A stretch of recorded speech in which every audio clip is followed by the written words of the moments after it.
और एनटीए के चेयरमैन को रखा। ऐसा क्यों? ऐसा क्यों?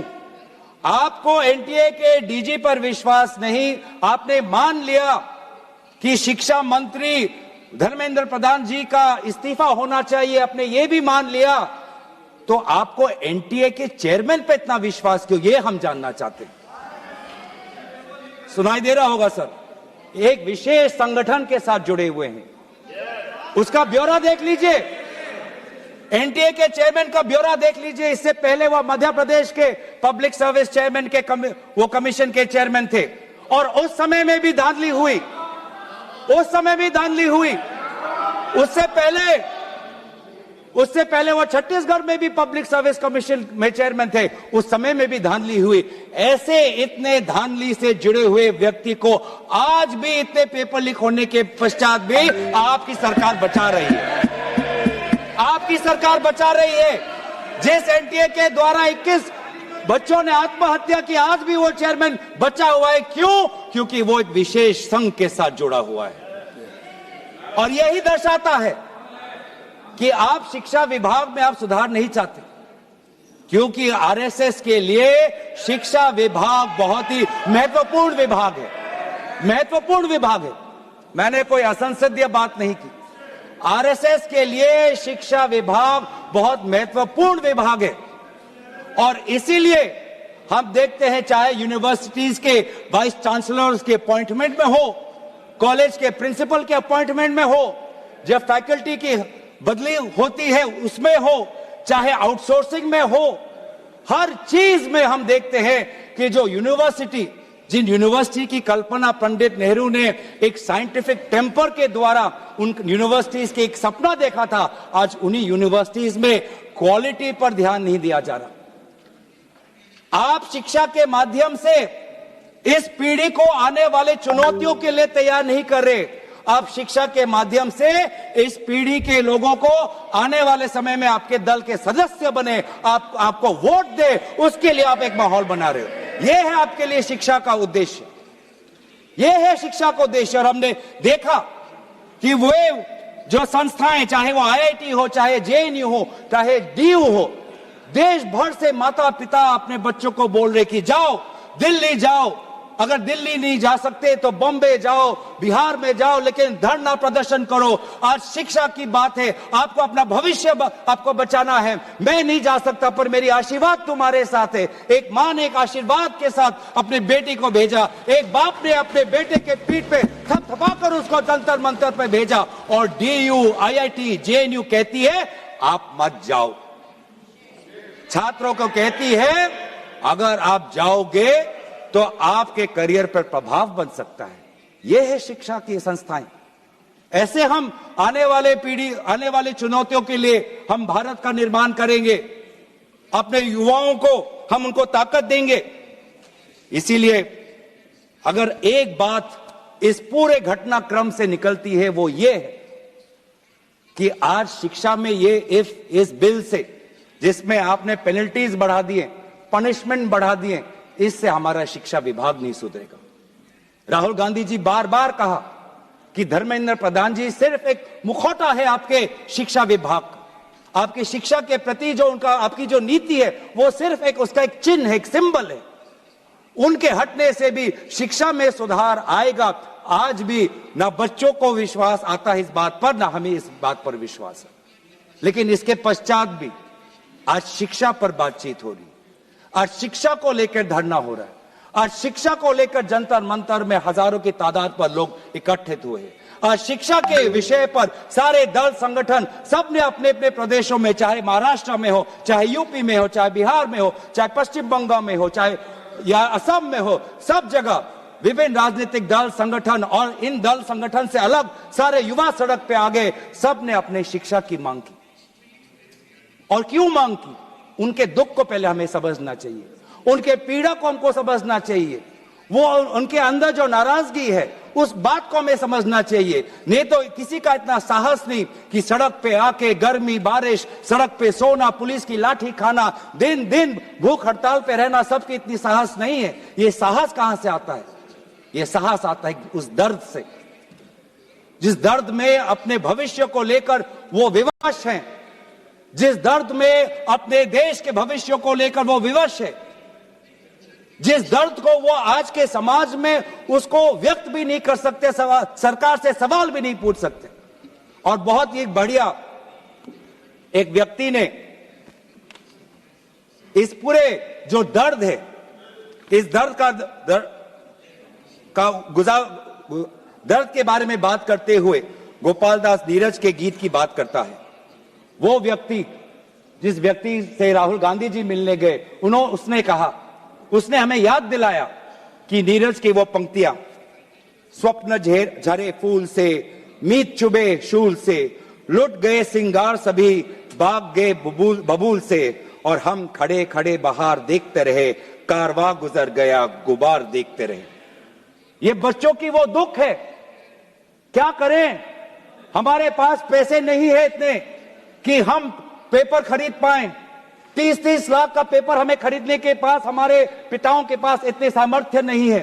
वो दुख है, वो नाराज है, और इसीलिए जब वो दुख से वो लड़ नहीं पाते तो आत्महत्या पर आ पड़ते। और एनसीआरबी में सर, आज देश की ये व्यवस्था, देश की असली ये है कि आज एनसीआरबी में, नेशनल क्राइम रिकॉर्ड्स ब्यूरो में, ये भी एक कारण है कि आत्महत्या हुई क्योंकि वो बच्चा एग्जाम में फेल हुआ। ऐसा भी एक कारण आ गया है। बच्चों की आत्महत्या, छात्रों की आत्महत्या लगभग 1 लाख से ऊपर बढ़ चुकी है।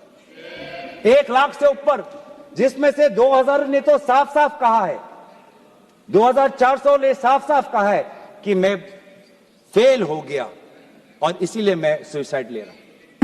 बहुत लोग, बच्चों ने फैमिली, पारिवारिक कारण से, फैमिली रीजन से वो आत्महत्या उन्होंने की।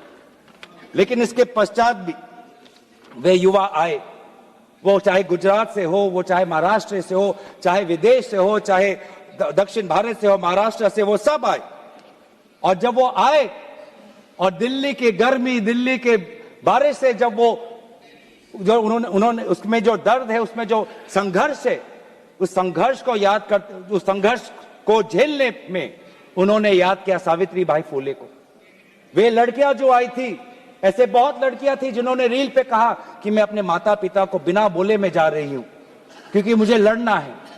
ऐसे भी लड़कियां थी जिन्होंने कहा कि मैं छात्र नहीं हूं, मैं काम करती हूं, लेकिन मैंने भी कुछ साल पहले नीट का परीक्षा दिया था, मैं पहले अटेम्प्ट में मेरा पेपर लीक हो गया, कितना मानसिक मेरे पे दबाव बना, मैं खुद समझ सकती हूं। आज अगले पीढ़ी के साथ, जिस समय मैं खड़ी नहीं हो पाई, मैं बाहर नहीं आ पाई, लेकिन आज अगले पीढ़ी के साथ मैं खड़ा होना चाहती हूं, मैं जाऊंगी आज। ये सब वहां पे आए क्यों? क्योंकि उन्होंने इतिहास को याद किया कि जिस प्रकार से सावित्री बाई फुले हो या फातिमा शेख हो, जिस प्रकार से समाज ने उन पर उत्पीड़न किया, लेकिन वो कभी भी अपने बाग से हटे नहीं। युवा लोग आए, एक लड़का था हरे शर्ट में, वो पुलिस को बोलना कि आ मार, मुझे मारो, मारो सर मारो। उसमें वो भगत सिंह का जज्बा हमें दिखाई दिया।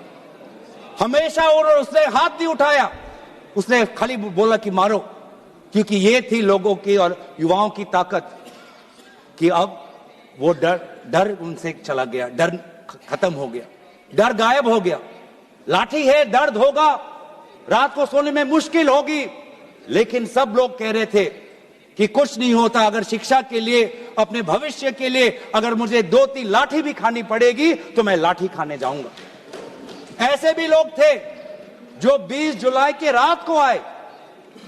वो 20 जुलाई के सुबह नहीं थे, 7 बजे नहीं थे, 4 बजे दोपहर को नहीं थे, वो रात को 10 बजे आए। क्यों उनको दुख हुआ। उन्होंने रील में देखा कि किस प्रकार से पुलिस वालों ने बच्चों पर हाथ उठाया और उन्होंने बोला कि चलो मैं भी एक लाठी खाने जाऊंगा। ये है हमारा युवा शक्ति। मैं इस सदन से भारत के युवा समाज को मैं नमन करता हूं, आभार प्रकट करता हूं, शुभकामनाएं मैं देता हूं, धन्यवाद देना चाहता हूं कि आपने हमें दोबारा याद दिलाया कि लोकतंत्र का मतलब क्या है। आपने दोबारा हमें याद दिलाया कि सवाल पूछना आप सबका, हमारा सबका मौलिक अधिकार है। हमने वो भी देखा उस मध्य प्रदेश से आए हुए आदमी को जिसके सर पर खून निकल रहा था। क्योंकि कांटों से भरा हुआ एक डंडा उसके सर पर पड़ा और उसने तब भी वो पीछे नहीं हटा। खून से लथपथ उसका चेहरा, उस समय भी पुलिस को ललकार रहा था कि देखो ये लोकतंत्र है, लोकतंत्र में जनता जनार्दन है, जनता प्रजा, प्रजा राजा होता है। ये है वहां की उस ताकत। बहुत लोग कहते हैं कि बहुत से गलत शब्द भी उस सभा में जंतर मंतर में किए गए। मैं उन गलत शब्दों का जो मर्यादा से बहुत दूर है, अमर्यादित है, उन शब्दों का समर्थन नहीं करता, लेकिन उन शब्दों के बारे में भी याद करना चाहिए जो बाकी बच्चों ने हमें याद दिलाया। किसी एक बच्चे ने याद दिलाया वसीम बरेली की कविता, जिसमें लिखा है, जो उसूलों पर आंच आए तो टकराना जरूरी है, जिंदा हो तो जिंदा नजर आना जरूरी है। ये हैं बच्चे, ये है वो बच्चे और जो अलग अलग प्रदेश से आए हैं। मैं धन्यवाद देना चाहता हूं कि इन्होंने अपनी इंसानियत दिखाई। हर वो बेटी जो वहां जाती थी वो कहती थी कि ये जंतर मंतर ये ऐसा एक जगह बन गया है जहां पर मैं अपने आप को सुरक्षित महसूस करती हूं। जब पुलिस की लाठी आती है तो कोई अनजाना व्यक्ति, कोई अनजाना उसके सामने आकर अपने शरीर से उस लड़की को बचाता है। डंडा उसके लड़के के शरीर पर पड़ता है। वो लड़का कहता है कि इस उंगली से मैंने पिछली बार कमल पर वोट डाला, आज इसी उंगली को कमल के पुलिस ने तोड़ डाला। ये है उनका साहस। आज समाज में पूरे छात्र के साथ पूरे समाज को भी मैं धन्यवाद करना चाहता हूं। उस गुरुद्वारों को के संचालकों को मैं धन्यवाद करना चाहता हूं जिन्होंने अपना दरवाजा खोला, लोगों को वहां पे शरण दिया। ये है हमारी देश की खूबसूरती। मैं धन्यवाद देना चाहता हूं कि देश भर से लोगों ने फोन किया कि मैं वहां जा नहीं सकता, लेकिन स्विगी के द्वारा उन बच्चों को खाना तो पहुंचा सकता हूं।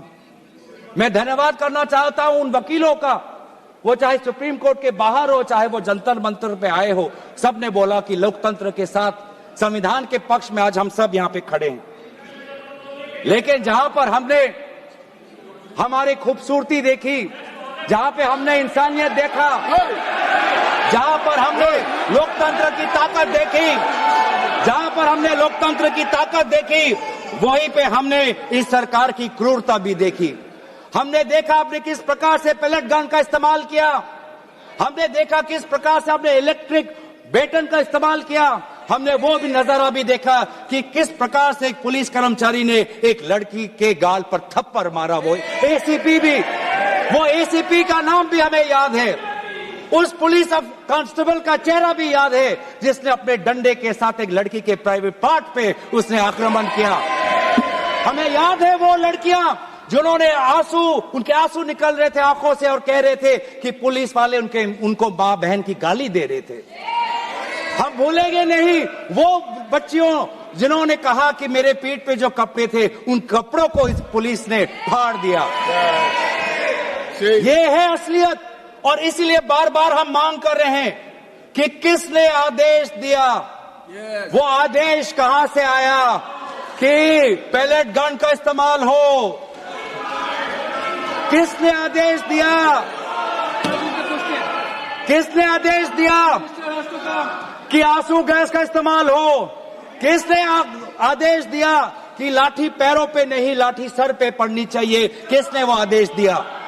और इसीलिए बार बार राहुल गांधी जी ने भी चिट्ठी लिखी है और आज भी हम देखते हैं कि अब सारी हम बातें कर रहे हैं। आज इस सदन में, इस सत्र में इस विषय पर भाग इसलिए लेना चाहते हैं क्योंकि हम सरकार से जवाब चाहते हैं और विशेष रूप से गृह मंत्री से जवाब चाहते हैं। गृह मंत्री से हम जवाब चाहते हैं। मेरा ये कहना है सर, गृह मंत्री से हम जवाब चाहते हैं। यहाँ पर बैठे हैं सर, आज ये बिल क्यों आया है?